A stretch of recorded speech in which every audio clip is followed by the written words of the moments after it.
Hello students, good morning to you all. कैसे हैं आप सब लोग? उम्मीद करता हूं अच्छे होंगे। आज हम लोग लेक्चर नंबर 7 पढ़ेंगे लॉज ऑफ मोशन का। ओके, तो आज की लेक्चर में होगा कुछ ऐसे एग्जाम्पल्स जो इलस्ट्रेट करते हैं law of conservation of linear momentum को। हम जानते हैं कि हमने अपने लास्ट के लेक्चर में law of conservation of linear momentum के बारे में आपको बताया था, यानी कि अगर हम लोग एक आइसोलेट सिस्टम ले तो उस वक्त क्या देखा जाता है, जो टोटल इनिशियल मोमेंटम होता है वो फाइनल मोमेंटम के बराबर होता है। ओके, तो अब उसी का इस्तेमाल करके कुछ एग्जांपल्स देखेंगे जिन एग्जांपल्स में law of conservation of momentum को देखा जाता है। उसमें सबसे पहले मैं दूंगा रिकॉइल ऑफ द गन, एक ऐसा एग्जाम्पलर इलस्ट्रेशन है जो बहुत इंपॉर्टेंट है। सेकेंड वन मैं बोलूंगा एक्सप्लोजन ऑफ अ बॉम्ब। तो आज का जो टॉपिक रहेगा इन दो एग्जाम्पल्स पर होगा। ओके, तो इससे आगे वाली जो लेक्चर होगी उसमें मैं आपको कराऊंगा प्रोपल्शन ऑफ द रॉकेट और उससे रिलेटेड न्यूमेरिकल्स। ठीक है, तो आइए शुरू करते हैं आज की lecture number 7।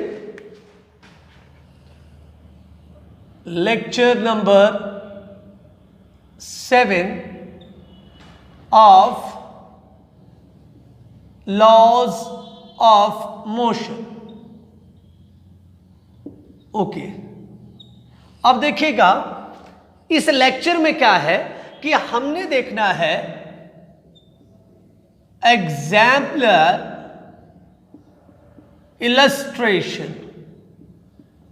illustration of law of conservation of linear momentum। आप बताएंगे कि लीनियर मोमेंटम का कंजर्वेशन और कुछ एग्जांपल्स बताएंगे जो इसको इलस्ट्रेट करते हैं। ठीक है, उनके अंदर सबसे पहली चीज जो मैं बताने वाला हूं that is recoil of the gun. अब ये क्या चीज होती है? रिकॉइल ऑफ द गन क्या चीज है?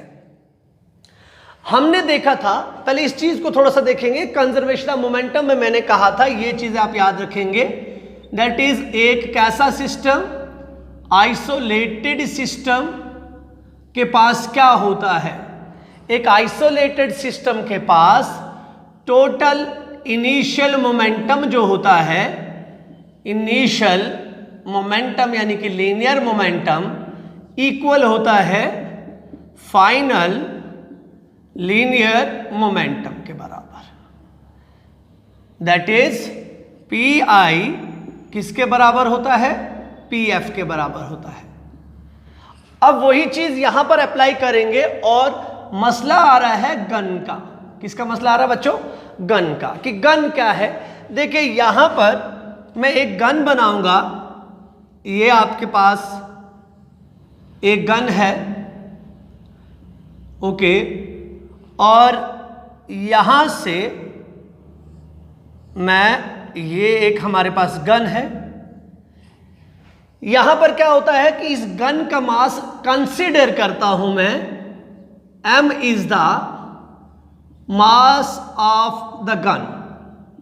मैं कह रहा हूं गन का मास है कैपिटल M, और इसके अंदर बुलेट है, बुलेट यानी कि गोली है इसके अंदर, और उसका मास रख देता हूं मैं बच्चा कौन सा? Small m। तो क्या होता है? सपोज यहां पर क्या है? बुलेट है। अब बोलिएगा ये जो पूरा सिस्टम है, इस सिस्टम का मास क्या होगा? इस पूरे सिस्टम का मास होगा मास ऑफ द सिस्टम। मतलब इस पूरे सिस्टम का मास क्या है? इनिशियली इसका मास है मास of the gun, mass of the gun plus mass of the bullet. जो बंदूक है उसका मास और उसको ऐड करेंगे बुलेट के मास में, वो टोटल मास होगा इस पूरे सिस्टम का। अब मैं बताता हूं टोटल मास किसके बराबर आ गया, capital mass plus small mass.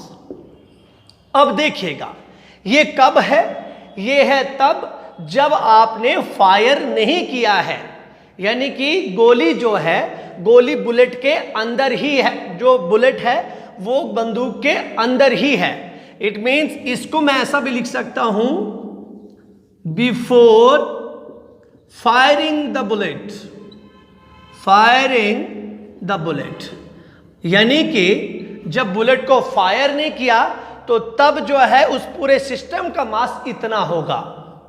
अब बोलिए, इट मीन्स जैसे ही हम लोग फायर करेंगे, फायर करने के बाद आप देखते हैं कि गोली जो है वो आगे जाती है। इट मीन्स आफ्टर फायरिंग यहां से गोली आगे जाती है और उस गोली की जो वेलोसिटी है मैं कंसीडर करता हूं उसको स्मॉल v से। तो मैंने क्या कहा, after firing the bullet will move with a velocity of small v in forward direction.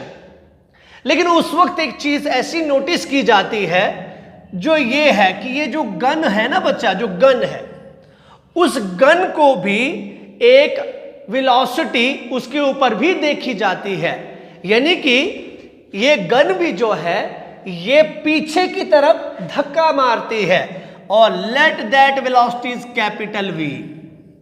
क्या नोटिस किया आपने, आपने ये नोटिस किया कि अगर गन जो है, गन को फायर करने के बाद जो छोटी सी गोली का जो मास था m था वो v वेलोसिटी से फॉरवर्ड डायरेक्शन में अगर चलेगा तो उसी वक्त एक और वेलोसिटी डेवलप होगी किसके अंदर, इस गन के अंदर, जो इस गन को क्या करेगी, बैकवर्ड डायरेक्शन में मूव करवाएगी। तो इस वेलोसिटी को बोला जाता है रिकॉइल वेलोसिटी। तो यानी कि हमने देखा कि आपके पास यहां पर लिख सकता हूं मैं, after firing the bullet, bullet को फायर करने के बाद क्या होता है, यहां पर नोटिस किया गया, the bullet will move with velocity small v in forward direction and the gun will move with a velocity of v in backward direction. This entire process with this system which contains gun and the bullet gives us the entire knowledge about this recoil of the gun. This process is called the recoil of the gun, where this word indicates that the velocity of that gun which is in backward direction is known as recoil velocity. इसका मतलब ये हुआ कि हम लोगों ने recoil velocity के बारे में मालूम कर दिया।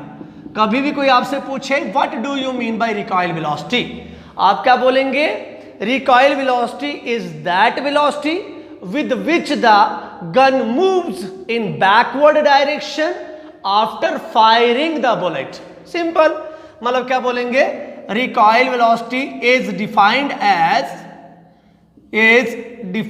As that velocity with which the gun क्या करती है, gun moves back after firing the bullet। समझ आ गया बच्चों, and it is represented by capital V। तो अब देखिएगा यहां पर मैंने बोला बिफोर फायरिंग, एक ये चीज, और फिर मैंने बोला आफ्टर फायरिंग। तो मैंने यहां पर क्या है, it is the example of conservation of momentum. It means initial momentum should be equals to final momentum. Now I have to calculate the initial momentum here as well as the final momentum.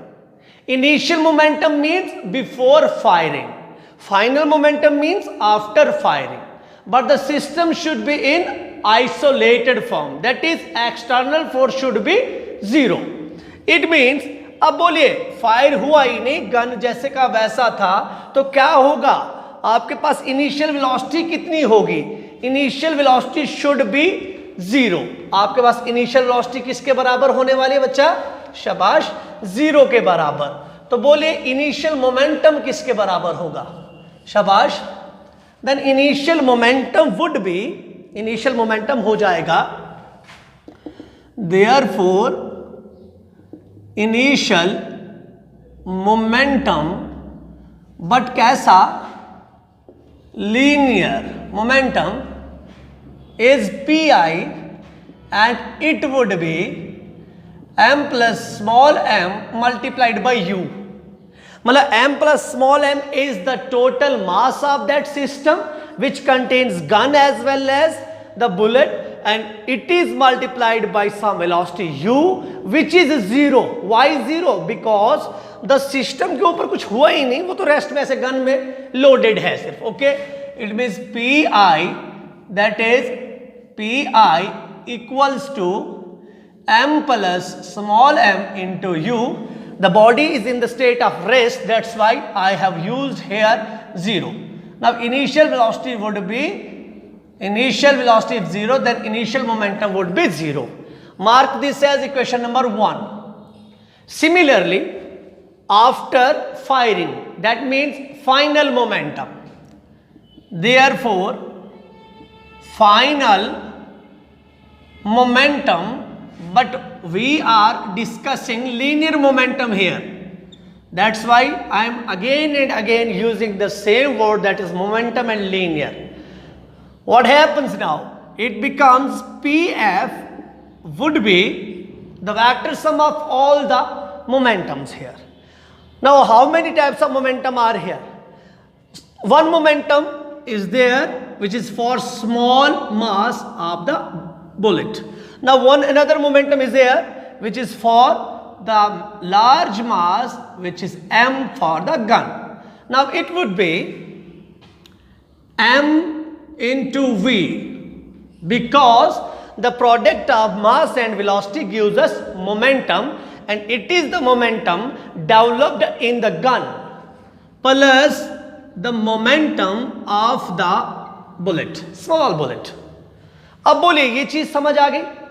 Now this would be equation number 2, and it is the final linear momentum.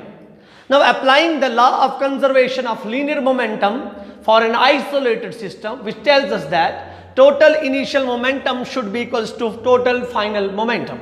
It means therefore law of conservation of linear momentum tells us, क्या कहता बच्चों, gives us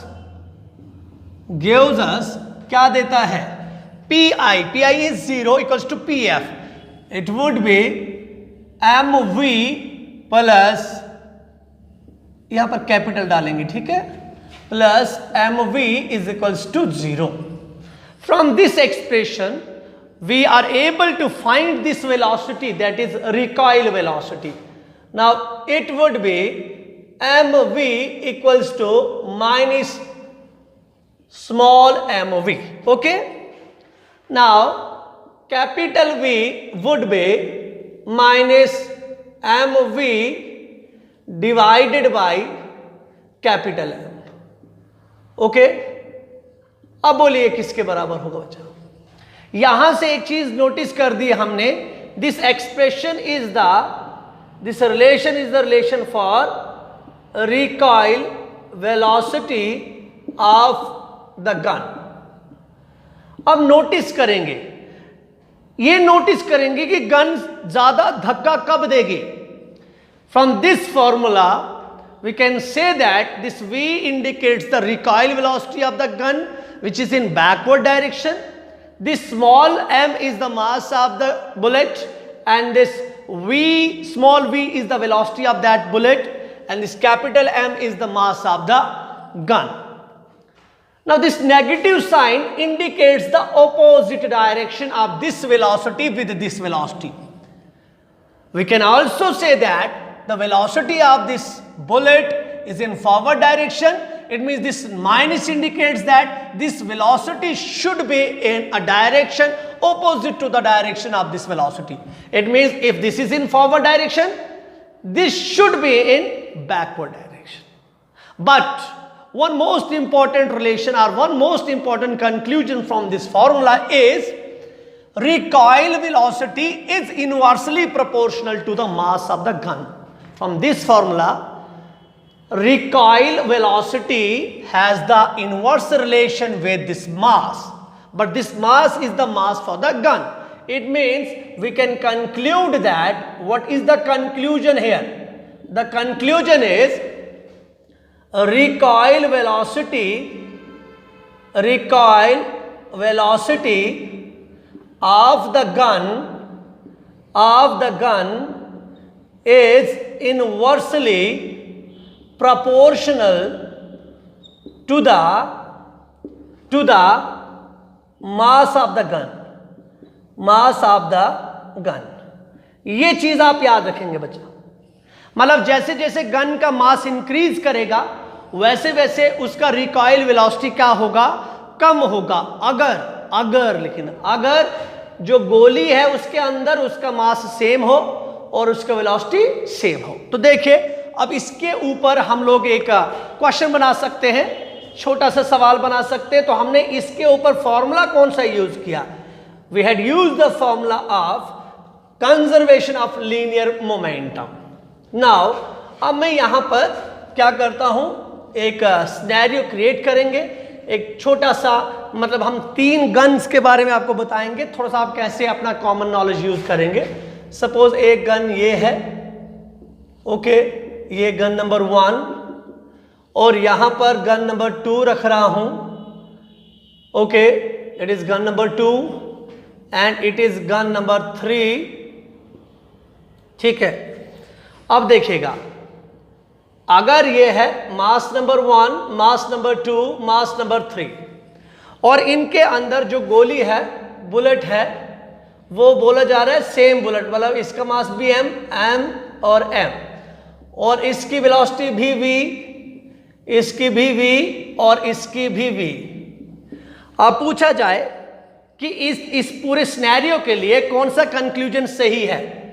first part अगर ये दिया जाए कि recoil velocity of 1 should be greater than recoil velocity of 2, recoil velocity of 3।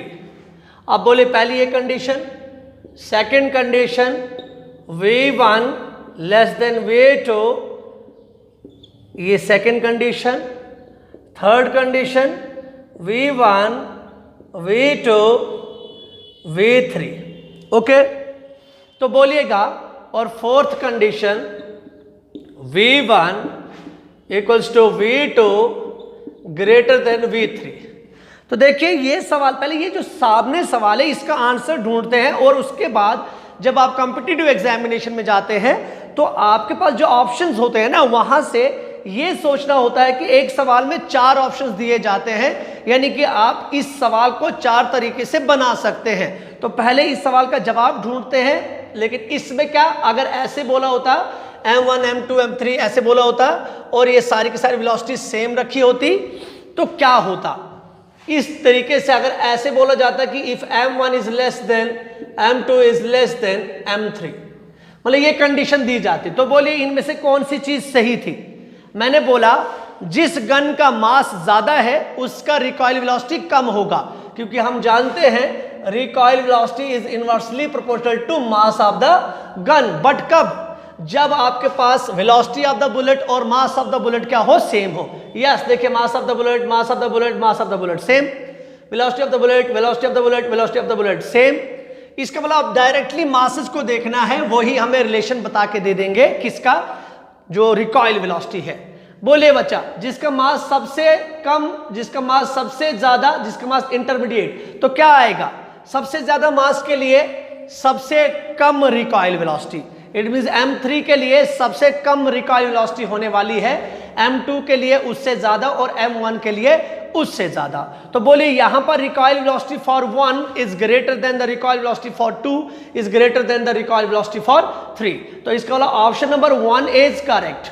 ठीक है, उल्टा हो गया ना बच्चों, देखो सिंपल है, मतलब आपके पास 1 के लिए m3 जो है मास सबसे ज्यादा, इट मींस रिकॉइल वेलोसिटी सबसे कम। तो देखो रिकॉइल वेलोसिटी सबसे कम है। अगर ये कंडीशन करनी होती तो क्या करते बच्चों, इस कंडीशन के लिए क्या आना चाहिए था, यहां पर सबसे ज्यादा मास किसका होना चाहिए था, 1 का। मतलब अगर ऐसे होता तो फिर कौन सा सवाल, कौन सा ऑप्शन बनता, ये वाला ऑप्शन बनता। अब देखिए तीसरा वाला v1 v2 v3 ये किसके लिए सेम बनता बच्चों, ये बनता अगर इन तीनों का मास क्या हो जाता, अगर m1 m2 और m3 ये बराबर हो जाते तो फिर ये एक ही गन मानी जाती, एक ही किस्म की गन मानी जाती, उसमें रिकॉइल वेलोसिटी ये तीसरा ऑप्शन होता। अब बोलिए इसके लिए क्या है बच्चों, शाबाश, इसके लिए क्या दिया होना चाहिए था, इसके लिए दिया होना चाहिए था m1 और m2 का मास क्या बच्चों, सेम। मतलब m1 और m2 का मास तो सेम होना चाहिए था, और उनकी जो रिकॉइल वेलोसिटी अगर ज्यादा है, किससे ज्यादा है, इससे, इसका मतलब मास नंबर 3 जो है इनसे बड़ा होना चाहिए। मास नंबर 3 बड़ा होगा तब जाके उसकी रिकॉइल वेलोसिटी इनसे कम आएगी। तो देखिए मैंने 4 के 4 पार्ट्स यहां पर करा दिए। ये था recoil velocity of the gun से रिलेटेड। अगर जब भी आपको कोई पूछे कि कैसे आप रिकॉइल वेलोसिटी को कैलकुलेट कर सकते हैं तो इजीली आप यही फॉर्मूला लगाएंगे। ठीक है, अब थोड़ा सा अगर नंबर में डाल दे, थोड़ा सा न्यूमेरिकल के हिसाब से डाल दे तो क्या दिखेगा। अब आप जानते हैं फॉर्मूला, आपको याद है। अब बोलिएगा अगर सपोज ऐसा कोई क्वेश्चन होता, कोई ऐसा न्यूमेरिकल होता, a bullet of mass 100 grams is fired from a gun of 20 kg।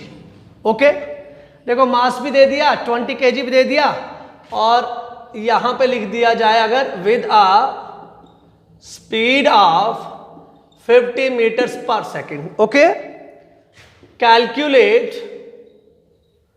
The recoil velocity of the gun, और अगर ब्रैकेट में लिखा जाए मैग्नीट्यूड, तो आप मैग्नीट्यूड को कैलकुलेट करेंगे।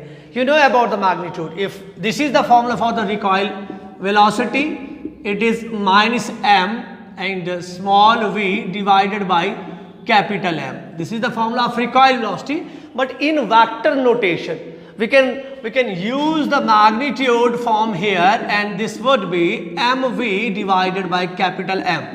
और जब भी आपको मैग्नीट्यूड निकालना होगा तो आप इस तरीके से निकालेंगे। मैग्नीट्यूड मीन्स वेक्टर फॉर्म नहीं, आप खाली उसका मैग्नीट्यूड कैलकुलेट करना चाहते हैं। Okay, this is the question now. A bullet of mass 100 gram, it means small m, क्योंकि हमने बुलेट का मास कितना रखा है, छोटा मास रखा है हमने m, वही चीज हम यहां पर यूज करेंगे। If it is 100 grams we can write it as 100 multiplied by 10 to the power minus 3 kgs, because जब भी हम फॉर्मूले को कैलकुलेट करेंगे तो हमें ऐसा ही सिस्टम में लेके जाना है, and this is equals to 10 to the power minus 1 kgs। Okay, after that the mass of the gun, it means the capital mass, that is 20 kg, and the velocity of this is the velocity of the bullet. The velocity of the bullet, as we have mentioned earlier by your small v, that is v equals to, but the magnitude is here, that is 50 meters per second. Now calculate the recoil velocity. It's very easy. V equals to, instead of minus we use here plus y plus, because we are taking the magnitude of that velocity. Small m is your 10 to the power minus 1, and small v is 50 divided by capital M is 20. Now it becomes 50 divided by 200. 1 divided by 10, that is 200. Now this becomes 4s are 20, 1 divided by 4, and it would be 0.25 Now what should be the unit of velocity? The unit of velocity is meter per second. Now this is the required answer for the same question. Okay, now we will move on the next example or illustration of the same law, that is explosion of a bomb. अब देखिएगा बच्चों, अब हम करते हैं कि explosion of the bomb कैसे होता है. ओके, आप यहां पर दोबारा से क्या यूज करने वाले हैं? यूज करने वाले हैं एक वर्ड, एक इंपॉर्टेंट सा sentence, that is for isolated system. कौन सी सिस्टम की बात हो रही है? आइसोलेटेड सिस्टम की बात हो रही है, जिसमें हमें मोमेंटम को कंजर्व रखना है, जिसमें इनिशियल मोमेंटम किसके बराबर आना चाहिए? फाइनल मोमेंटम के बराबर आना चाहिए. बट जो क्वेश्चन मैं आप बोलने वाला हूं, it's very easy and very helpful. बहुत आसान भी है, बहुत जरूरी भी है. दैट इज सेकंड वन मैं लिख रहा हूं यहां पर, एक्सप्लोजन ऑफ द बॉम्ब. देखिए, अब बॉम्ब के लिए सबसे पहले मैं यहां पर क्या बोलूंगा, हम बोलते हैं कोई इनिशियली कोई बॉम्ब रख दिया हमने, ठीक है, ये बॉम्ब है. अब इस बॉम्ब के पास क्या है? कुछ मास है. Let the mass of this bomb is, इस बॉम्ब का मास रख देते हैं स्टार्टिंग में m. m is the mass of the bomb. But कब बचा? ये उस वक्त जब ये एक्सप्लोजन नहीं हुआ था, बॉम्ब फटा नहीं था, सडन ब्रेकअप नहीं हुआ था. It means this is the mass of the bomb before explosion. मतलब फटने से पहले उसका मास m था. अब फटने से पहले मास m है यार, रखा हुआ है ना, रेस्ट में है. It means initial velocity is 0. then applying the same formula, that is initial momentum should be m into 0 and it would be pi equals to 0. Mark this as equation number 1. Now due to some sudden interruption, suddenly क्या हो जाता है, ये वाला जो bomb है, ये bomb फट जाता है, यानी कि डिसइंटीग्रेट हो जाता है, ब्रेक हो जाता है, टूट जाता है छोटे छोटे टुकड़ों में, स्मॉल फ्रेगमेंट्स में. मैं यहां पे अब थोड़ा सा एक एरो बनाऊंगा और यहां पे बोलूंगा कि अगर ये बॉम्ब क्या कर जाए, सडनली एक्सप्लोड कर जाए, एक्सप्लोड कर जाए. किस में एक्सप्लोड करेगा बच्चों? टूटेगा ना, फटेगा. तो छोटे explode in small fragments. Fragments का मतलब समझ आया बच्चा? छोटे छोटे हिस्सों में. और यू कैन यूज पार्ट्स. छोटे छोटे हिस्सों या छोटे छोटे पार्ट्स में अगर ये क्या कर जाए, ये बॉम्ब क्या कर जाए, एक्सप्लोड कर जाए. तो देखिए, एक हिस्सा सपोज मैं ये रखता हूं, एक हिस्सा ये रखता हूं, एक हिस्सा ये रखता हूं, ये रखता हूं. मैंने 4 रख दिए. आपके पास अपना चॉइस है. आपका जो ये बॉम्ब है, ये 10 में भी टूट सकता है, 20 में भी टूट सकता है. जितने में आप तोड़ना चाहें, दैट इज योर चॉइस. फर्क ये है, मैं यहां पर रिप्रेजेंट कर रहा हूं that this particular bomb explodes suddenly into the 4 fragments, 4 parts. Fragments के लिए आप पार्ट्स भी बोलते हैं, जस्ट लाइक मैंने यहां पर आपको मेंशन करके दिया. बट अब होता क्या है, अब जो मैं यहां पर मेंशन कर रहा हूं, मैं कंसीडर कर रहा हूं कि ये जो पार्ट था, ये मूव कर रहा था with velocity v1 in this direction. अबे फट गया, मतलब कंडीशन क्या हो गया, वो बॉम्ब फट गया तो पहला इसका छोटा सा मास जो था वो इधर चला गया, और इसका जो दूसरा यहां से मास था वो कहां चला गया, कंसिडरेशंस है, वो इधर चला गया. मतलब v2 इधर चला गया, और मैं ये v3 की अगर बात कर देते हैं, जो आपकी इच्छा होगी, चलिए मैं इधर रख देता हूं. v3 इधर चला गया और v4 सपोज यहां आ गया. मैं 4 चीजें दिखा रहा हूं. अगर आपकी इच्छा हो इस v को इधर दिखाना उधर दिखाना, that is totally your choice. उसमें कोई भी इंटरप्शन नहीं होगा. फर्क यह है, मैं दिखा रहा हूं कि एक्सप्लोजन के बाद 5-6 टुकड़े, यानी कि मैंने यहां पर 4 दिखाए, 4 के 4 टुकड़े, कोई टुकड़ा इधर जा रहा है, कोई इधर जा रहा है, कोई इधर जा रहा है. अब नोटिस किया, this entire scenario is after explosion and this is before explosion. The momentum before explosion should be equals to momentum after explosion, and the momentum before explosion is Pi equals to 0. Now we should maintain the momentum after final explosion or after explosion.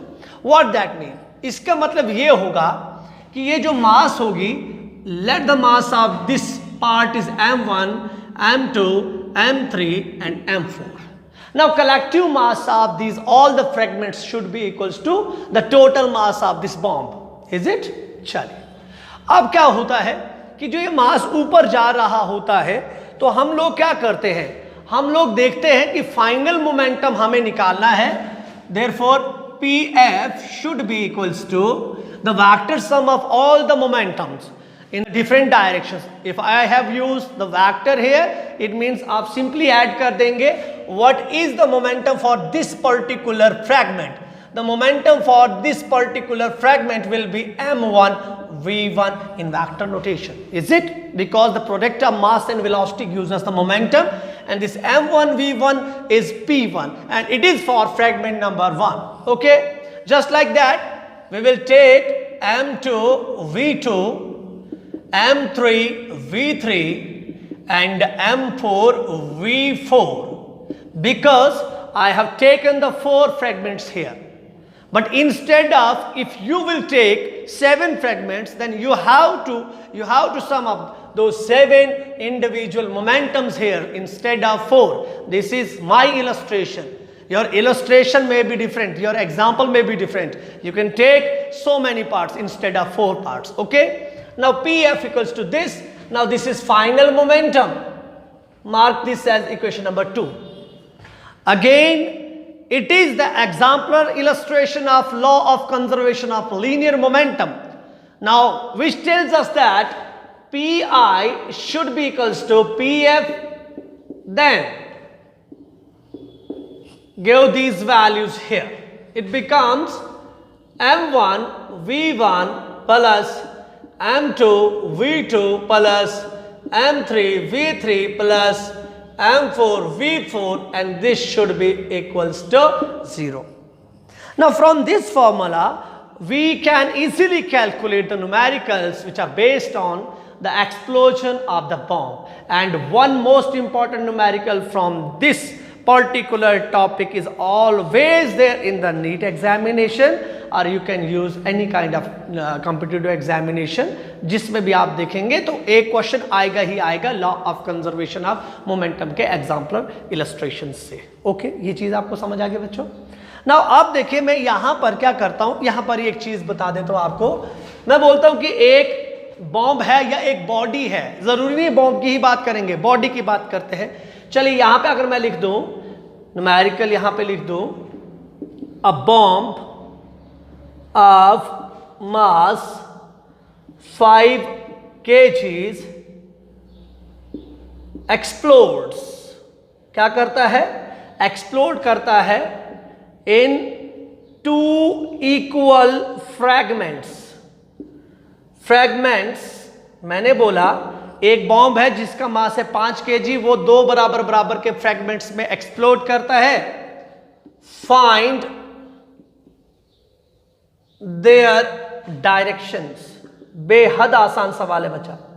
Find their directions. अब देखिएगा मैंने सवाल यहां पर किया कि आप उनकी डायरेक्शन निकालिए, लेकिन एक चीज याद रखना कि जो ये मैं रैंडमली लेके चल रहा था किस लिए लिया था, ये इसलिए लिखा बिकॉज आपको अब समझ आएगा. आप बोल रहे होंगे कि हमें कैसे निकालना है, ये डायरेक्शन को हम कैसे निकालेंगे. तो आप एक सेंटेंस याद रखेंगे कि जब भी आपको एक्सप्लोजन ऑफ द बॉम्ब में लीनियर मोमेंटम के मैग्नीट्यूड को, किसको याद रखना, magnitude and direction of the linear momentum in this form, जो मैं आपका एक्सप्लोजन फॉर्म की बात कर रहा था, in the above mentioned case, above mentioned case will be given by are calculated by polygon law of vector addition. यानी कि पॉलीगन लॉ से हम इसका मैग्नीट्यूड भी निकाल सकते हैं और डायरेक्शन भी निकाल सकते हैं। You are better away about the polygon law. Polygon law समझते हैं ना बच्चा, एक ट्राइंगुलर लॉ होता है, पैरेललोग्राम लॉ होता है, बहुत सारी साइड्स होती है, मैंने 4 ले ली। अगर इसी को पॉलीगन बनाना होता कैसे बनता, यहां से ऐसे लेके जाता और ये डायरेक्शन होती m1 v1 की, ये m1 v1।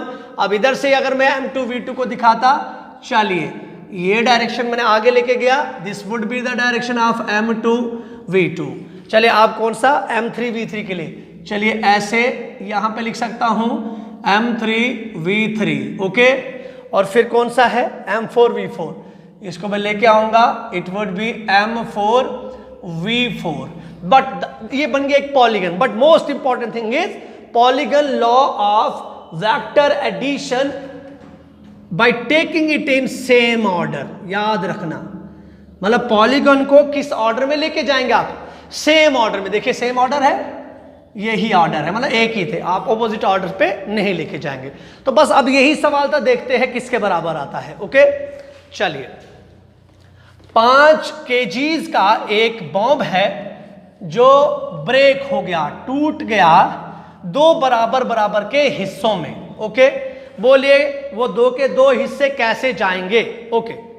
The solution will be, अब बोलिए m इक्वल्स टू 5 kg, ये ब्रेक हो गया 2 टुकड़ों में, m1 और m2 जिसका value 2.5 kg, 2.5 kg, because m1 और m2 दोनों के दोनों बराबर है, इक्वल फ्रेगमेंट्स, दोनों के दोनों बराबर दिए हैं, तो 5 डिवाइड बाई 2 इज 2.5।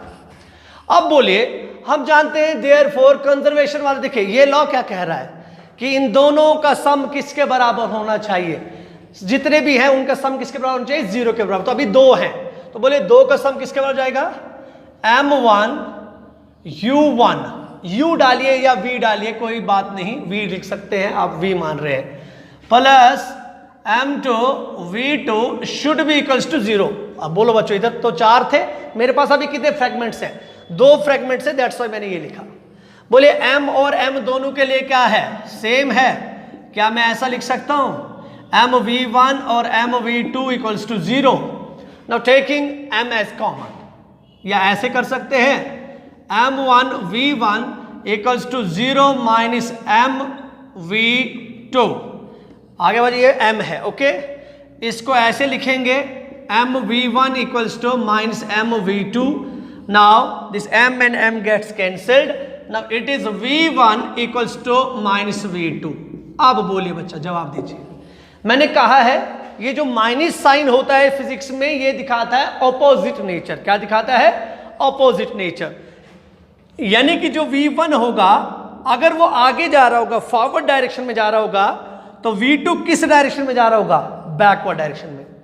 अगर मैं बोलूं कि v1 आपकी तरफ है, तो v2 कहां जाना चाहिए, शाबाश, मेरी तरफ, ओके।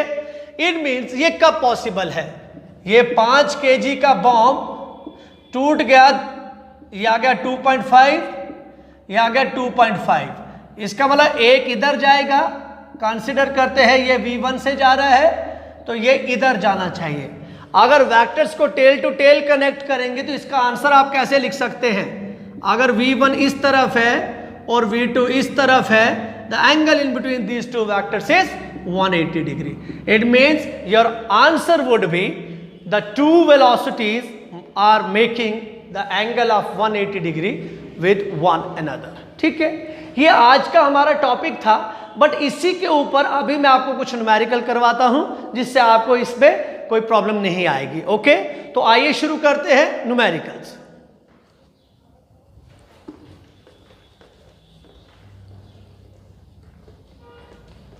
ये 2 फॉर्मूलाज जो मैंने आपको लिखा है, आप यही याद रखेंगे, इसके बाद आप इजीली कैलकुलेट कर पाएंगे किसी भी टाइप के न्यूमेरिकल को। ओके,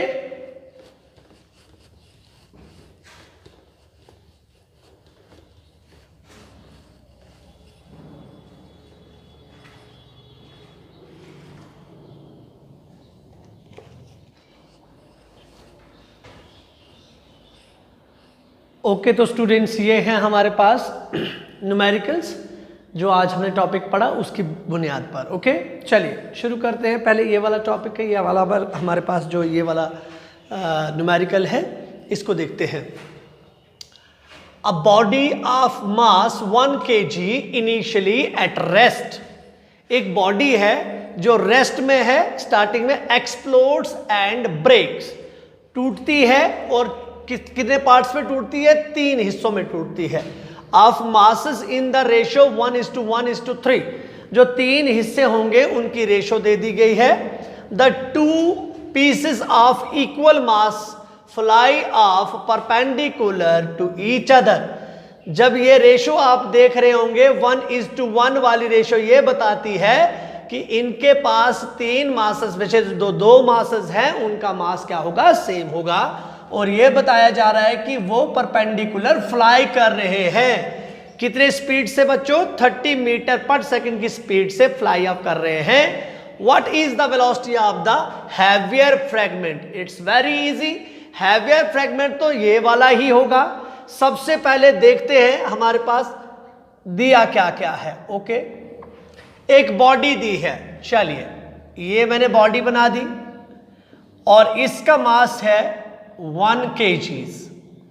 ये एक्सप्लोड करती है, चलिए मैंने यहां पर लिख दिया एक्सप्लोजन हुआ और ये ब्रेक हो गई, टूट गई। कितने हिस्सों में टूट गई? 3 हिस्सों में टूट गई। सपोज एक मास मैं ये मानता हूं और दूसरा मास मैं यहां पर रख रहा हूं और तीसरा मास मैं यहां पर रख रहा हूं।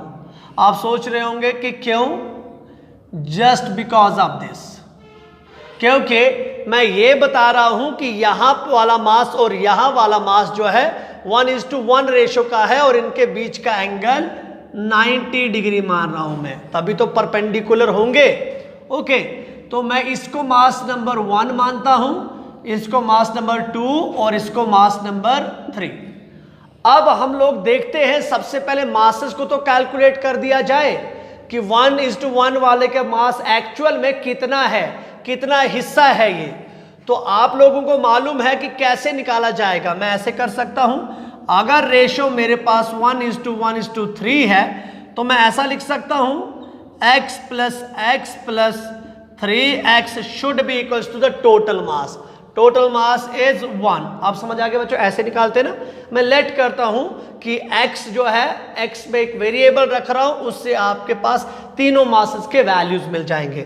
x + 3x is 5x and it is equals to 1। x would be 1/5 and it would be 0.2 kgs। अब बोलिए 0.2 लिख रहा हूं मैं, 0.2। x मेरे पास किसके बराबर आ गया? 0.2। तो बोलिए पहली बॉडी का कितना आ जाएगा बच्चों? पहले पार्ट का। Therefore masses of the 3 fragments, जो 3 फ्रैगमेंट्स हुए उनका मास होगा, x अगर इतना है तो पहला जाएगा 1 × x that is 0.2 kg, comma दूसरे के लिए भी 0.2 kg, कॉमा तीसरे के लिए 0.2 × 3 कितना हो जाएगा? 0.6 kg। अब मैं बोलता हूं कि 0.2 और 0.3 के लिए मैंने मासेस रख दिए हैं। इसको मैं बोलता हूं M1, इसको मैं बोलता हूं M2 और इसको मैं बोलता हूं M3। यानी कि यहां पर कितना मास है? 0.2 kg, यहां पर भी 0.2 kg, यहां पर 0.6 kg। अब देखिएगा, मैं बताता हूं कि M1 जो है इसका वेलोसिटी है v1, इसका v2 और इसका v3।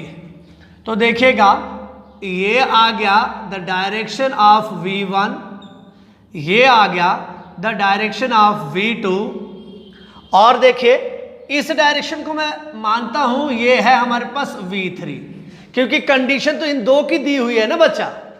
बोले इनिशियली रेस्ट में है, इट मीन्स इसका इनिशियल मोमेंटम 0 है और final momentum sum of all the momentums here. Okay तो वो ये बताएगा कि m3 v3 plus m1 v1 plus m2 v2 equals to 0।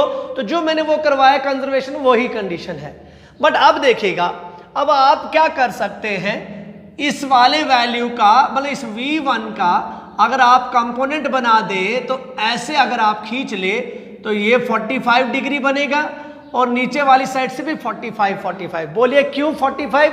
क्योंकि 90 का बाइसेक्टर 45 डिग्री आ गया। अब बोलिए अगर ये भी सेम है ये भी सेम है तो इसका M1 का ये वाला जो कंपोनेंट होगा वो क्या कहलाया जाएगा? M1 V1 cos 45। आसान है बच्चों, बोलो क्यों M1 V1 cos 45 लिखा? क्योंकि जो थीटा के साथ लगने वाला पैरेलल कंपोनेंट कॉस कंपोनेंट कहलाता है। तो उसी तरीके से M2 V2 मोमेंटम का ये वाला कंपोनेंट क्या होगा? M2 V2 again cos 45। अब बोलिए मोमेंटम को तो आपको किसके बराबर कंजर्व करना है ना। इट मींस ये जो थर्ड वाला है ये इधर लग रहा है और ये दो यहां पे लग रहे हैं। तो कंजर्वेशन ये कहता है कि M3 V3 देयरफॉर ऐसा होना चाहिए। M3 V3, अब वेक्टर हटा दिया क्योंकि मैंने एक ही डायरेक्शन में इनका मैग्नीट्यूड निकालने की कोशिश कर रहा हूं। ये किसके बराबर होने चाहिए? ये होना चाहिए इन दो के बराबर जो दोनों इसी डायरेक्शन में है। देखिए आगे बच्चों समझ, ये इस साइड इसलिए लिखा क्योंकि ये ऑपोजिट डायरेक्शन में था, नहीं तो अगर सेम में बनाते तो इन दोनों को नेगेटिव साइन देते फिर सेम बनाते। एक ही मसला है, वेक्टर्स की ही बात हो रही है। मैं इसको ऐसा लिख सकता हूं M1 V1 cos 45 plus M2 V2 cos 45। Okay, देखिए अब M3 V3, बट हम जानते हैं इन दोनों का मास सेम है। इट मीन्स मास भी सेम और वेलोसिटी भी दोनों 30-30 से चल रहे हैं। इट मीन्स मैं ऐसा लिख सकता हूं MV cos 45 और पीछे से ट्वाइस। बोलिए क्योंकि दोनों सेम है, cos 45 ये आ जाएगा MV cos 45 MV cos 45, तो ये हो जाएगा ट्वाइस। अब बोलिए M3 मास मैंने अभी कैलकुलेट किया है दैट इज 0.6 इंटू V3 मुझे कैलकुलेट करने के लिए पूछा गया है। हैवियर मास की वेलोसिटी निकालने के लिए बोली गई है 2 इंटू ये M कौन सा है? ये M है ये वाला, क्योंकि M1 और M2 ये तीनों मैंने क्या बोल दिए? बराबर बोल दिए दोनों। बोलिए M1 है 0.2, इट इज 0.2 इंटू वेलोसिटी है 30 मल्टीप्लाइड बाई cos 45 होता है 1/√2। Now let us calculate this. अब बोलिए V3 would be 2 into 0.2 into 30 into 1 divided by √2 multiplied by 0.6। देखिए ये नीचे चला जाएगा। बोले ये वाला पॉइंट और ये वाला पॉइंट क्या हो गया? Cancel out. It is 2 1s are 2, 2 3s are 6, ये हो जाएगा 10s are 30। It becomes 10 2s are 20 divided by √2 and on rationalizing the same it would be equals to 10√2. It would be 10√2 and on multiplying 10 multiplied by 1.414 and so on it becomes 14.14 and it is the velocity, that's why its unit is meter per second. Okay, now this is the solution for numerical problem number 1. Now we will move on to numerical problem number 2 there. Okay, दो मैंने during lecture भी बोले थे अंदर जब topic पढ़ रहा था। अब देखेगा इसके बाद हम जाते हैं दूसरे न्यूमेरिकल की तरफ जो आगे मेंशन है। ओके, अब इस पे क्या करना है आप देखेंगे। चलिए ये है हमारे पास the solution for the next numerical which is shown on the board. Okay, अब इस न्यूमेरिकल पर जाते हैं। ठीक है, क्या है?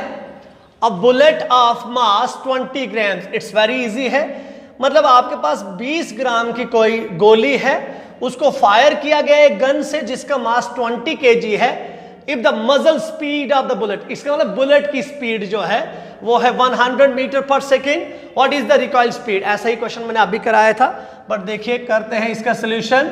आप जानते हैं स्मॉल m आपके पास दिया है, बुलेट का मास दिया है 20 ग्राम्स। उसके बाद आपको बोला गया कि वो फायर की गई और एक गन का मास है mass of the gun is 20 kgs, and after that muzzle speed, that is speed of the bullet, is 100 meters per second. Now we are required to find the velocity of the gun, that is recoil velocity of the speed. recoil speed दिया है, it means magnitude आ गया ना, एक ही मतलब है. बोले बच्चों क्या करने की जरूरत है? SI unit. ओके, इसको चेंज करेंगे. इसको लिख सकते हैं 20 multiplied by 10 to the power -3 kgs. Okay, चलिए हम जानते हैं कि हमारे पास रिकॉइल स्पीड जो होता है that is m small v divided by your capital mass. Okay, बोले किसके बराबर आ गया? Small m is 20 multiplied by 10 to the power -3 into small v, velocity is 100 divided by the capital mass, that is 20 kgs. Okay, now it would be 20 and 20 gets cancelled. Now it is 10 to the power -1, and we can write it as 0.1 meters per second. बहुत आसान सवाल है. It is the recoil speed of the gun. Now we will move on to our next numerical, that is a bomb at rest explodes into 3 parts of same mass. बेहद आसान है ये भी. देखेगा, एक बॉम्ब है जो एक्सप्लोड करता है 3 हिस्सों में. कितने हिस्सों में बच्चों? 3 हिस्सों में एक्सप्लोड करता है जिनका मास सेम है. पहले वो लिखेंगे दिया क्या क्या है. ओके, सोल्यूशन यहां पर दिया है बॉम्ब एक्सप्लोड हो रहा है 3 मासेस में. It means m1 equals to m2 equals to m3. these are 3 fragments and this is equals to some m. ये किसी m के बराबर होंगे. ये तीनों के तीनों मासेस सेम है. the momentum of 2 parts are, अब इसका मोमेंटम p1 होगा, इसका मोमेंटम p2 रख दिया, इसका मोमेंटम p3 रख दिया. ये बोला गया कि 2 हिस्से जो हैं उनका मोमेंटम है, यानी कि ये दिया है p1 equals to vector form में दिया है. It is equals to -2 pi cap, और P2 दिया है P2 equals to Pj cap. अब आगे क्या आ रहा है? Pj कैप आ गया. Find the magnitude of the momentum of the third part. It means मुझसे जो थर्ड पार्ट है उसका मोमेंटम पूछा जा रहा है. ओके, चलिए अब थर्ड पार्ट का मोमेंटम कैसे? सबसे पहले आप जानते हैं कि आपके पास वेक्टर्स जो होते हैं वो इस तरीके से होता है. ये x, ये x डैश, ये y और ये y डैश. यहां पर ओरिजिन ये i कैप और ये -i कैप, ये j कैप और ये -j cap. These are the unit vectors, orthogonal unit vectors. Okay, now p1 जो है, इसका मतलब मोमेंटम जो p1 है वो उसकी डायरेक्शन कहां है? -i कैप, मतलब इस तरफ है. मतलब p1 का डायरेक्शन इस तरफ है और p2 का डायरेक्शन पॉजिटिव j की तरफ, यानी कि p2 का डायरेक्शन इस तरफ है. तो हमें बोला जा रहा है कि आप मैग्नीट्यूड निकालिए तीसरे वाले मोमेंटम का. पर एक चीज आप सोचिए कि p1 इधर है, p2 इधर है, तो इनके बीच का एंगल कितना होगा? 90 डिग्री. बिकॉज आप जानते हैं I और J आपस में ऑर्थोगोनल होते हैं, उनके बीच का एंगल 90 डिग्री का होता है. That's why P1 and P2. अब देखिए 90 डिग्री अगर है तो आप इस फॉर्मूले से वाकिफ होंगे. आप जानते हैं अगर हमें रिजल्टेंट निकालना होता है तो वो इस फॉर्मूले से आता है. 2 वेक्टर्स का अगर हमें रिजल्टेंट निकालना हो तो वो इस फॉर्मूले से होता है 2ab cos थीटा. यहां पर 2 वेक्टर्स कौन से हैं? A और B के बदले अब P1 है और P2 है. तो ये P1 और P2 का रिजल्टेंट देगा, तो वो रिजल्टेंट होगा कहीं इस डायरेक्शन में होगा ना बच्चों. तो अगर इनका रिजल्टेंट आएगा, this is the resultant P net of 1 part और 2 पार्ट, तो तीसरा पार्ट उसको क्या करेगा? कंजर्वेशन ऑफ मोमेंटम के हिसाब से ही लगाना पड़ेगा. तो पहले आप P नेट निकाल दीजिए. नेट ऑफ द 2 का नेट किसके बराबर हो जाएगा बच्चा? अंडर रूट इसका स्क्वायर, P1 का स्क्वायर, मतलब P1 के अंदर जो आ रहा है उसका स्क्वायर लिखेंगे आप. दैट इज ये है -2 P, तो मैं ऐसा लिख सकता हूं 2p का स्क्वायर प्लस यहां पर क्या है p का स्क्वायर। ओके, ये बन जाएगा आपके पास under root 4p square plus p square and this would be under root of 5p square and it becomes root 5 times of p। यानी कि हमारे पास इन दो का जो नेट निकला है वो आया आपके पास रूट 5p के बराबर। हमें क्या बोला गया है कि आप तीसरा वाला निकालिए। बोले थर्ड किसके बराबर होगा? इनका सम्मेशन जब करेंगे तो वो किसके बराबर आएगा? कुछ ऐसा हो जाएगा p1 plus p2 plus p3 should be equals to 0। तो बोलिए यहां पर क्या है p1 और p2 का तो हमने निकाल दिया, किसके बराबर आया? रूट 5p के बराबर। ठीक है, अब बोले अगर ये रूट 5p के बराबर आया है तो ऐसा हो जाएगा, यहां पे आ गया root 5p plus p3 equals to 0। अब बोलिए ये किसके बराबर आया? p3 equals to minus root 5p। But यहां पे नेगेटिव आया, हमसे पूछा गया है मैग्नीट्यूड, तो मैग्नीट्यूड किसके बराबर हो जाएगा? रूट 5p के बराबर। ओके, चलिए इसका मतलब आपको समझ आ गया बच्चों। 90 डिग्री के लिए क्या करना पड़ता है, नेट कैसे निकालते हैं? The magnitude of the third part will be root 5p। Okay, अब हम अपना नेक्स्ट न्यूमेरिकल करते हैं, दैट इज अब नेक्स्ट न्यूमेरिकल है हमारे पास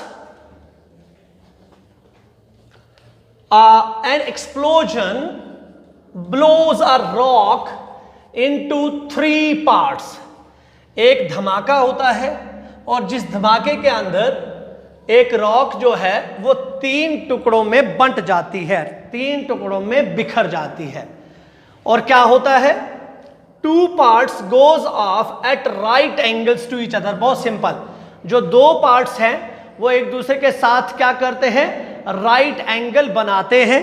ओके, और उसके बाद these 2 are 1 kg flies 1 kg first part moving with velocity this and 2 kg second part moving with velocity this. Calculate the mass of the third which flies off with a velocity of 4 meter per second. बहुत आसान है ये भी। देखिएगा, हम जानते हैं कि हमारे पास 2 जो दिए हैं बराबर बराबर मास के, मतलब 1 kg का मास और यहां पर जिसका 1 kg मास है उसकी वेलोसिटी है 12 मीटर्स पर सेकेंड, और जिसका 2 kg मास है उसकी वेलोसिटी है 8 मीटर्स पर सेकेंड। और थर्ड वाले के लिए बोला गया है जिसकी वेलोसिटी है 4 मीटर्स पर सेकेंड, तो उसका मास कैलकुलेट करना है, इसका मास जो है कैलकुलेट करना है। बोलिए नेट किसके बराबर बनेगा बच्चों? अब भी किया हमने। नेट बनेगा आपके पास, सिंपल सी बात, 90 अगर ये है, देखिए बोला गया है सेकेंड, यहां पर भी बोला है these are this moving with this 2 parts goes at right angles। It means अभी मैंने जो फॉर्मूला करा वो ये है m1 v1 का होल स्क्वायर m2 v2 का whole square plus m3 v3। देखिए ये बाहर से है, बाहर से क्यों है? बोले इनका रिजल्टेंट तो आपके पास आ गया ना 2 मोमेंटम, क्योंकि 90 डिग्री था, और ये तीसरा वाला ये तो अलग से है, इसको प्लस करके किसके बराबर आना चाहिए? शाबाश, 0 के बराबर आना चाहिए। वो वाला वैल्यू किसके बराबर आना चाहिए? 0 के बराबर। चलिए पहले इसको कैलकुलेट करते हैं, क्योंकि ये हमें किसका वैल्यू देगा? p फाइनल, बट वो लास्ट में आपके पास 0 के ही बराबर होगा। ओके, अब बोले किसके बराबर हो गए values? Root of m1 v1 square, यानी कि 1 इंटू 12 का square plus m2 v2 square, 2 into 8 whole square plus m3, तो कैलकुलेट करना है, v3 इज 4। 8 बिकम्स 12 का स्क्वायर 144, 16 का square 256 plus m3 into 4, it becomes root of 400 plus m3 into 4, it becomes 20 plus m3 into 4. Now it is final momentum, but we know that initially ये चीज किसके बराबर होनी चाहिए, final momentum should be equals to initial momentum, क्योंकि rock starting में rest पे थी। इट मीन्स ये वाली चीज therefore 20 plus 4m3 should be equals to 0, 4m3 equals to -20, m3 equals to -20/4 and it is -5। और आप सब जानते हैं कि नेगेटिव साइन जो होता है, mass can not be negative, mass negative, mass can not be negative, therefore mass किसके बराबर होगा, मास होगा +5 kgs। ओके, इससे अब हमने मास निकालना भी सीख लिया। तो आज के टॉपिक में जो चीजें मैंने आपको पढ़ाई उसी की बुनियाद पर हमने 2-3 न्यूमेरिकल किए। आई एम एक्सपेक्टिंग कि आपको अच्छे ढंग से समझ आया होगा। और जो नेक्स्ट हमारा टॉपिक होगा वो होगा रॉकेट प्रोपल्शन पर based. Okay, I think that's all for today. Have a nice day.